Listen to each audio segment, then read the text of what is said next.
Welcome to Expedition Bible. My name is Joel Kramer. Today I want to talk about the life cycle of wheat. And this is because Jesus uses this as an analogy for his glorification. So if we can understand the life cycle of wheat, we can understand his analogy better and more fully appreciate what he has done for us.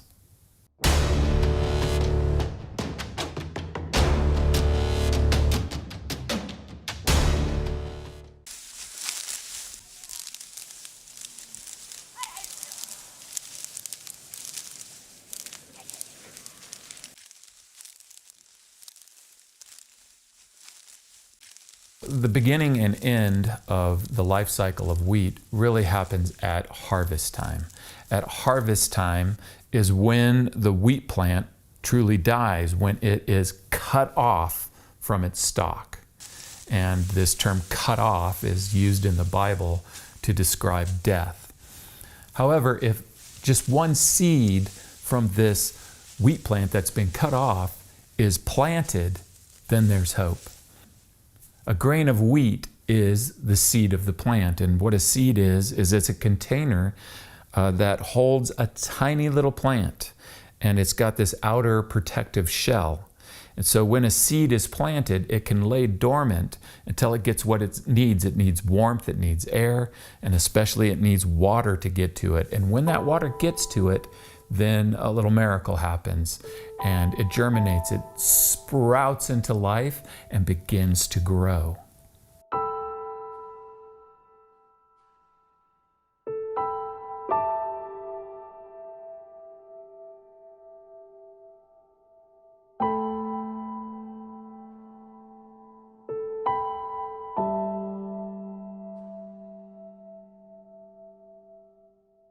And with enough time, one seed can produce enough plants to fill a field and to bring in an abundant harvest of grain.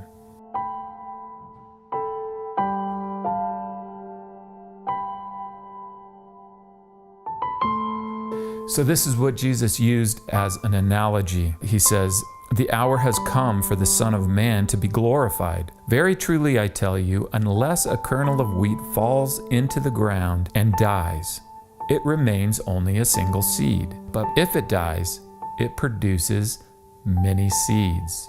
The prophet Daniel in Daniel 9:26 predicted the Messiah would be cut off and have nothing. And that's what happened when Jesus died on the cross. He was cut off from the land of the living. And like a seed planted in the soil, Jesus was laid in the tomb.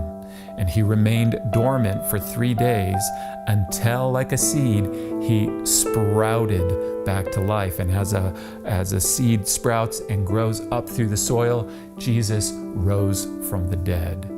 And in so doing, he produced many seeds, really starting at Pentecost, 50 days later. What is Pentecost, the Feast of Weeks? It's the wheat harvest. So when the ones who believed in Jesus were gathered in the upper room, what was happening agriculturally around Judea was the wheat harvest was being brought in as the Holy Spirit was poured out on the believers, and they became the first fruits of Jesus giving up his life. Then Peter stands up and he preaches to the crowd of Jews that had gathered there out of interest, and they were pierced to the heart. And it says, "And that day there were added about 3,000 souls." And this harvest has been going on from that first Pentecost up until today. So Jesus gave up his life for the purpose of producing many seeds, an abundant harvest.